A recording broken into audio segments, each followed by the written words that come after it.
So, a Danish zoo recently shocked the world by asking families to donate their unwanted pets, but not for adoption. Instead, to feed the zoo's predators. The internet exploded with outrage, and while I can understand people being upset about the request, the zoo is trying to be transparent, and there are arguments that the donations would provide a much more natural diet and mimic the natural food chain. So I can understand tensions are high on both sides of this debate. What I can't understand is why there's such public outrage concerning this one policy, this one zoo in Denmark, while there isn't public outrage concerning a vast amount of zoos in general. The zoo business is quite frankly a global industry built on suffering, regulatory failures, and corporate greed that puts profit above animal welfare. I foolishly believed conditions, treatments, and regulations of animals in captivity, those things were progressively getting better and better, both nationally and internationally. And while some conditions have definitely improved, there are so many zoos, safaris, and wildlife centers that are still very far from optimal. I'm sure we all remember Harambe, and on May 28, 2016, he was the 17-year-old Western lowland gorilla that was fatally shot after a 3-year-old had fallen into his area. So he was shot at Cincinnati Zoo because their barrier system failed to meet federal safety standards. A young boy fell into Harambe's enclosure, but at the beginning, Harambe wasn't showing signs of aggression to the boy really at all. And historically, primates often treat children of all species sort of tenderly and even show signs of being protective of them. They're known to be amazingly empathetic, but as crowds were screaming at Harambe and continuing to yell and tensions were just, raising across the board, eventually Harambe just took off and running with the boy, pulling him through the water behind him, before ultimately being shot and killed. But Harambe wasn't an isolated incident. He was just the tip of the iceberg. So let's talk about what's been happening in America's zoos just in the last few years. Miami Seaquarium. December 2023, the USD cited them for multiple violations involving 25 different animals. There were fish with cloudy eyes indicating diseases, sharks that were kept in inappropriately sized pools with skin lesions. The conditions were so horrific that veterinary staff quit in protest, calling the environment unfit for animal care. The USD issued a notice to confiscate the entire facility in January 2024. Think about that. The federal government tried to shut down an entire marine park because conditions were just that bad. That's not something that really ever happens. And then there's the Zoological Wildlife Foundation, which is in Miami. It's pretty well known at this point as it was featured in the Netflix show Tiger King, and it's owned and operated by a convicted felon and former drug kingpin, Mario Tebro. But it's been in the news recently after a lion cub bit a guest during a hands-on encounter, and there have been multiple incidents of people being hurt by animals within this facility. Before the lion cub bite, there's been monkey bites and scratches. A man actually lost his entire thumb to a tiger bite. A different man went into anaphylactic shock after being bitten by a Gila monster. Someone was scratched by a jaguar, and it was so bad that he had to get multiple stitches. I mean, the list goes on and on. With the lion cub bite, the facility was allowing public contact with large lion cubs over 16 weeks old without any proper handler control, which is so absurd and wildly irresponsible. I mean, it's just so stupid. It's almost difficult to believe that's even true. But they clearly knew better, as it wasn't a one-time event. People have been getting hurt there for ages. And at 16 weeks old, those cubs aren't tiny anymore, and their bites can cause real damage. I mean, they're lions. There needs to be oversight when it comes to interacting with the public. Obviously, I shouldn't even need to say that. And ZWF has a long and disturbing history of endangering animals and the public. It has been issued multiple citations by the USDA for violating the Federal Animal Welfare Act. Next, I want to talk about Columbus Zoo, which was once considered one of America's premier facilities, but they recently lost their accreditation amid massive financial scandal and cover-ups, and it went all the way to the top CEOs there. And if you think these are isolated incidents from struggling facilities, well, let's talk about what's been happening in wealthy Long Island, New York. There have been 3 major animal facilities exposed within months of one another in one of America's wealthiest counties. Yeah, it doesn't really make sense. So first up, I'm going to talk about the Long Island Game Farm. In 2024, USDA reports revealed that they killed a 3-year-old giraffe named Bobo through systematic neglect, failing to provide adequate heat and proper nutrition to him. Bobo died of heart failure, but at the time he was extremely malnourished and he was also freezing. Now I want to talk about Double D Bar Ranch. So in February 2025, just weeks ago, Suffolk County prosecutors filed 112 counts of animal neglect against Double D Bar Ranch in Manorville. This place marketed itself as a livestock sanctuary, but investigators found animals living in cages with rotting corpses. There were piles of feces everywhere. There were chickens with parasites eating their legs, and there was a malnourished mule just swaying from extreme psychological distress. Zoochosis, it's called. And when rescuers tried to remove the animals, the owner begged them not to take his chickens, calling them his biggest moneymakers. When they carried away a peacock, he shouted, "You're taking my main attraction!" 26 years of operation, turning animal suffering into profit. The third facility, Holtzville Wildlife Ecology Center, is another Long Island sanctuary where investigators found animals literally living on top of decomposing corpses of other animals. 3 facilities, 1 wealthy county, all exposed within months.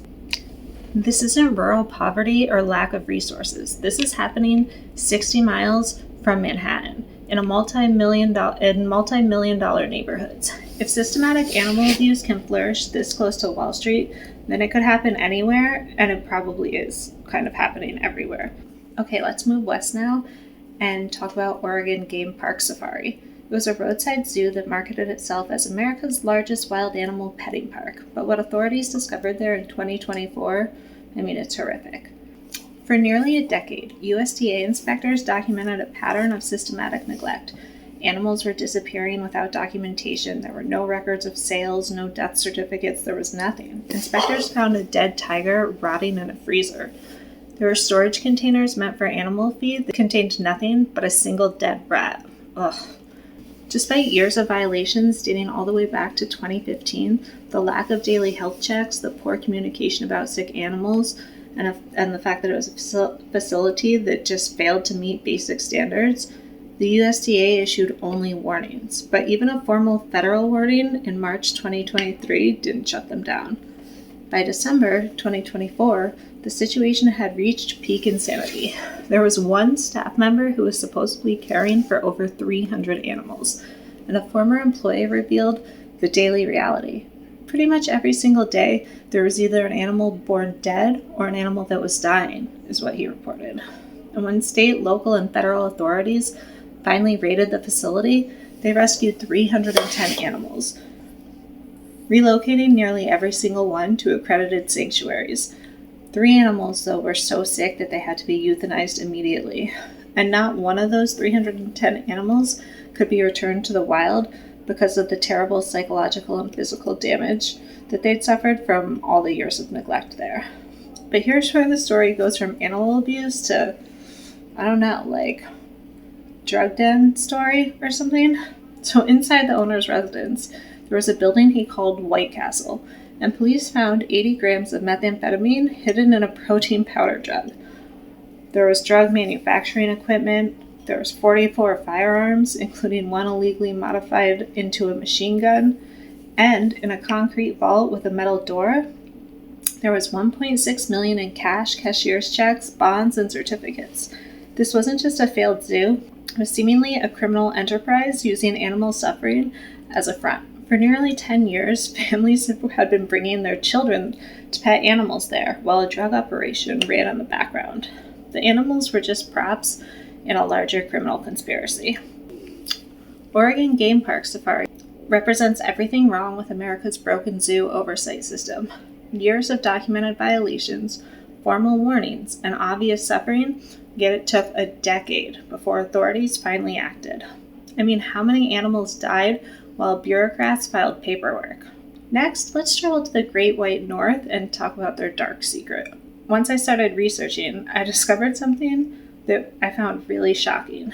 Canada, progressive, ethical, great Canada, has virtually no protection for zoo animals at the federal level. Isn't that crazy? Here are the facts that I assume will surprise you. Canada has zero national legislation protecting animals in zoos or aquariums. None. It's left entirely to provinces to make up their own rules, and some provinces have decided not to make any rules at all. So in Ontario, it's the worst probably of all, but it's home to nearly 15 million people, including Toronto. It's the only province in Canada that does not regulate exotic wild animals in captivity in any way. It's literally described by animal welfare experts as a free-for-all. And obviously, it's the animals who are suffering for it. So a comparison that I found really crazy to think about is this. Costa Rica, which is a developing nation, has banned dolphin captivity entirely and requires zoos to provide natural habitat conditions to stimulate animals' exploratory behavior and social life. It needs to have places that are as close to being in the wild as possible. And then Chile prohibited whale and dolphin captivity way back in 2005. Meanwhile, Ontario, which is in one of the world's wealthiest countries, has no zoo regulations whatsoever.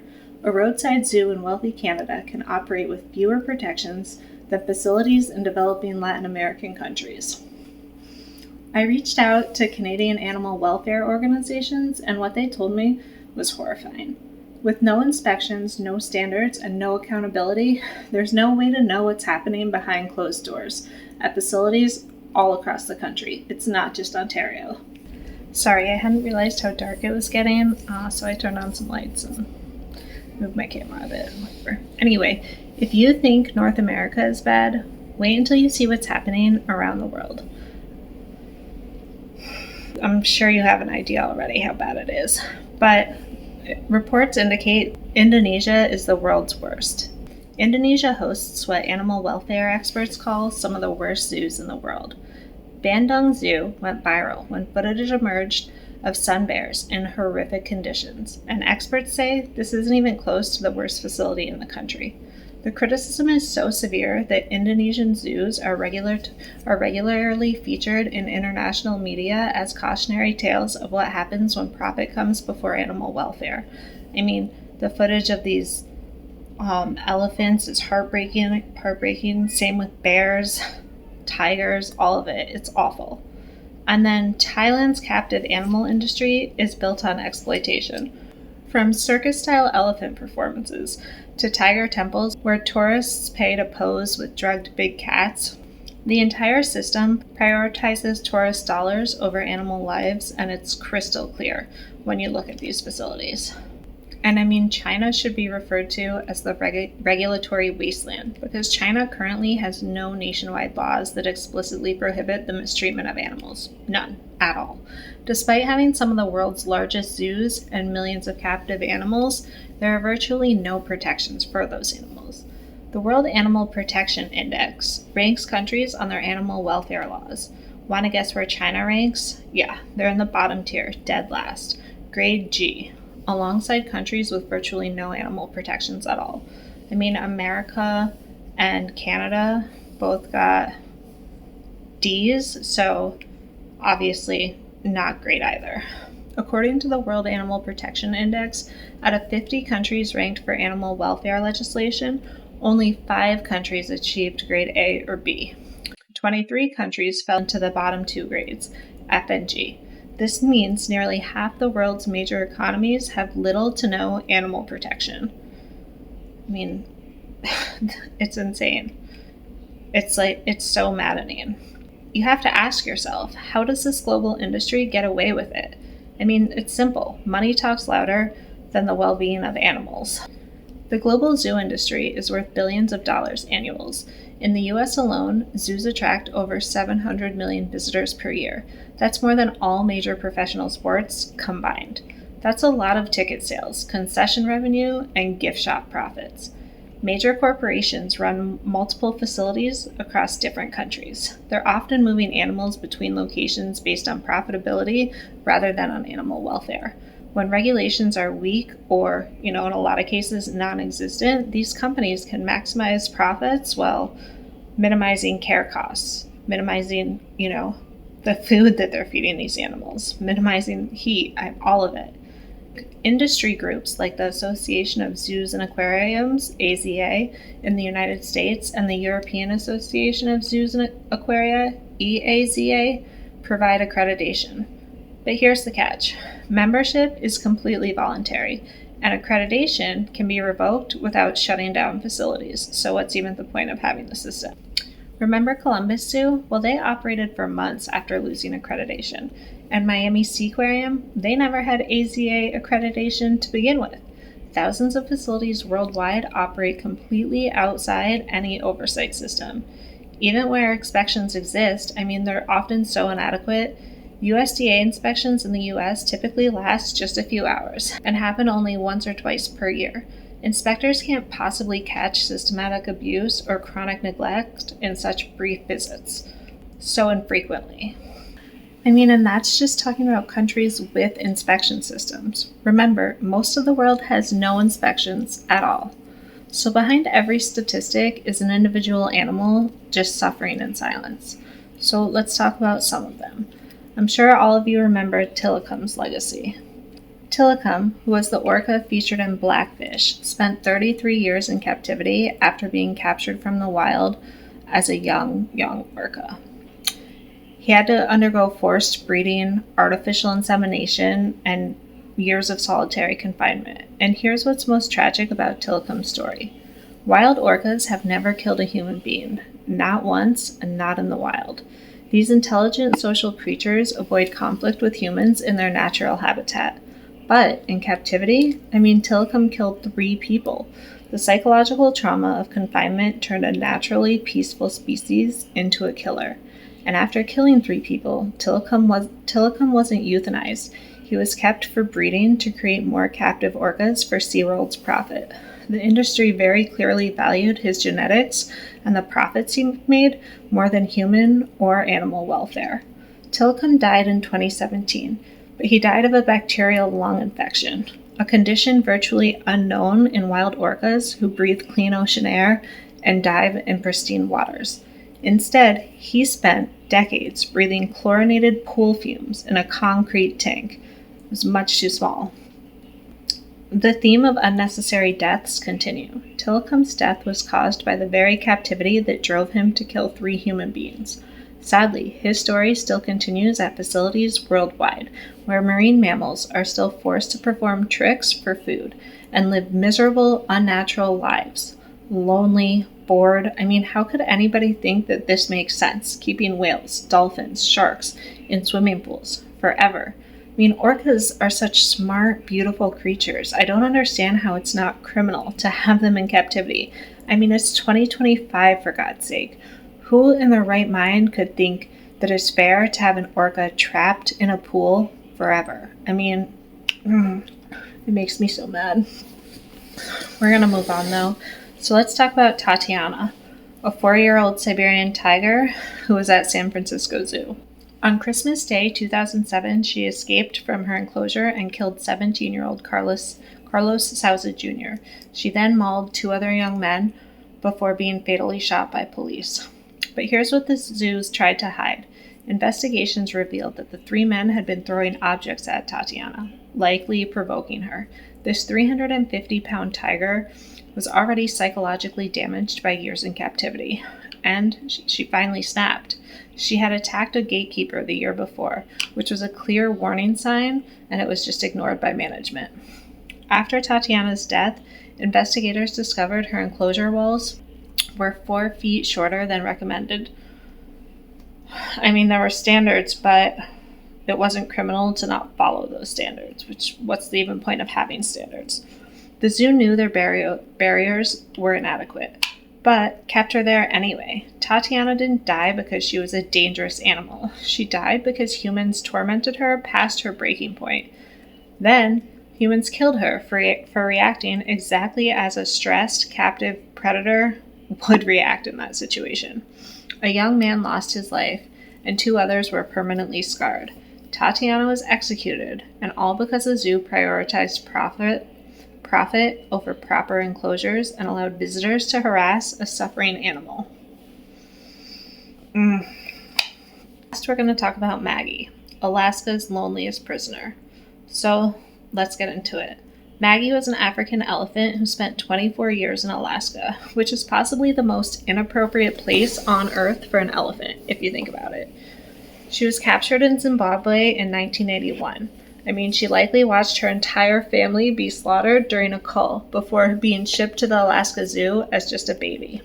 For months each winter, Maggie was locked in a small concrete barn, forced to stand in her own feces and urine.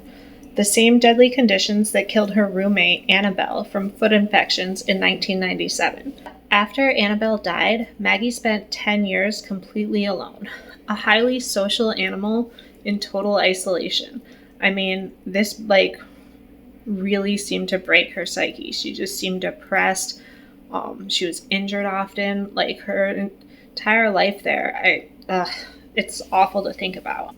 The concrete floors destroyed Maggie's joints. She developed severe arthritis that plagued her for years. Think about it. And it's an elephant who should have been roaming African savannas, was instead standing on frozen concrete, psychologically broken by decades of solitude. She was lonely, she was bored, she was mistreated. In 2007, after years of pressure, the Alaska Zoo finally transferred Maggie to a California sanctuary, where she lived out her remaining years, learning how to be an elephant again, essentially. She died in 2021 at 41 years old, but she was still suffering from arthritis and dental disease caused by her decades of inappropriate captivity. Maggie's story shows how zoos can legally torture animals for decades. 24 years of psychological and physical abuse in Alaska. Also, tourists could see an elephant in the snow. The novelty was worth more than her health, more than her happiness, more than her sanity. It was worth more than her life.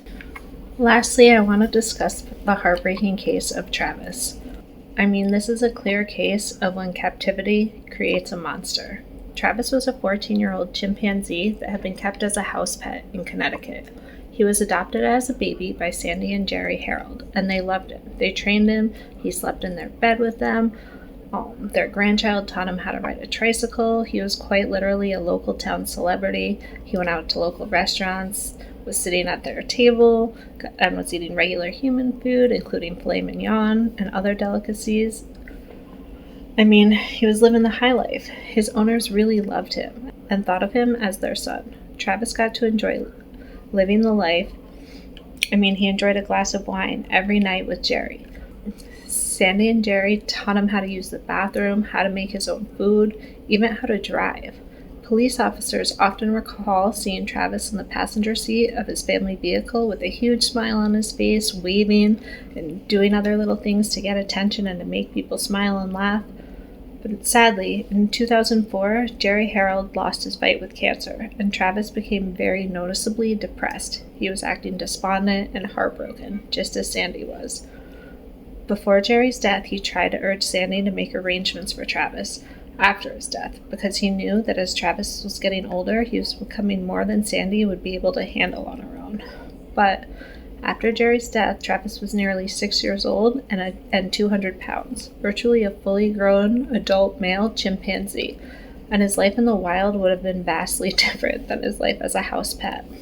Unfortunately, Sandy didn't follow Harold's advice and tried to, keep and continue loving him as the house pet or son that he'd always been. In February 2009, Travis attacked Charla Nash. She was Sandy's best friend and her employee. Travis had opened and unlocked the door of his house. He got outside, he was running around the yards, and Sandy couldn't get him back inside on her own, so she called Charla for help. Charla arrived and tried to help by holding up Travis's favorite Elmoy toy in front of her face. However, this plan failed miserably. Travis rushed and attacked Charla immediately, viciously. tearing off her nose, ears, hands, lips, and eyelids, leaving her blind. The 911 call, which I'll let you listen to, is so disturbing. You hear Sandy screaming, "He's eating her, he's eating her," while frantically trying to stop the attack by hitting Travis with a shovel and eventually stabbing him with a butcher knife. But that didn't deter him. Once police finally arrived, Travis ran to their car and he began violently shaking it. He even pulled the door completely off. At that point, officers were terrified and had to shoot Travis multiple times to end the assault. I mean, it was a horrific scene. And Travis wasn't born violent. Chimpanzees in the wild live in complex social groups, traveling miles every day, solving problems, caring for their young. I mean, adult male chimpanzees are known to have intercourse with female chimps up to 50 times a day. I mean, they have a lot of testosterone to get out. But Travis lived in a human house. He dressed in human clothes, he ate human food, and he was completely removed from everything that made him a chimpanzee. So you had this 200-pound animal that was kept as a house pet.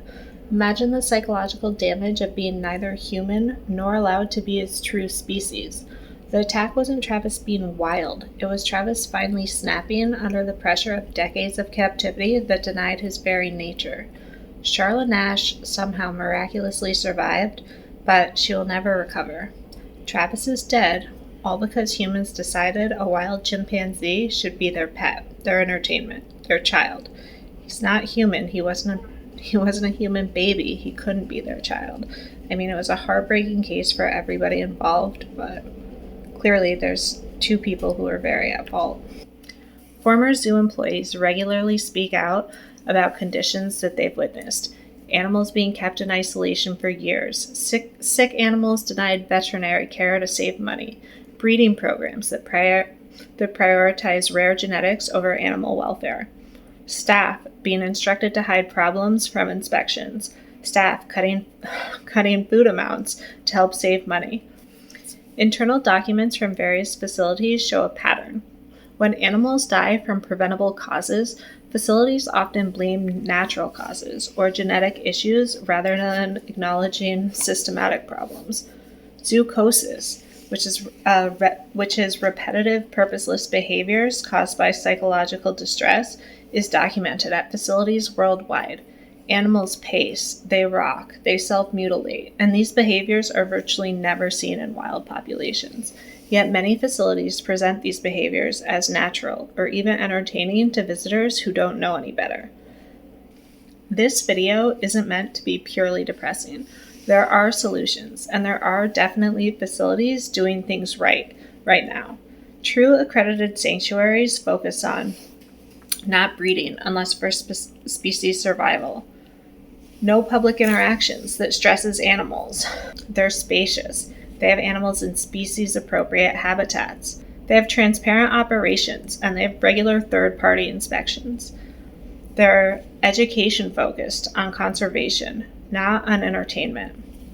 Countries need comprehensive federal legislation that mandates regular unannounced inspections, that sets minimum space and care standards, that requires veterinary expertise at all facilities, and that prohibits public interaction with dangerous animals, creates meaningful penalties for violations. Consumers hold the power.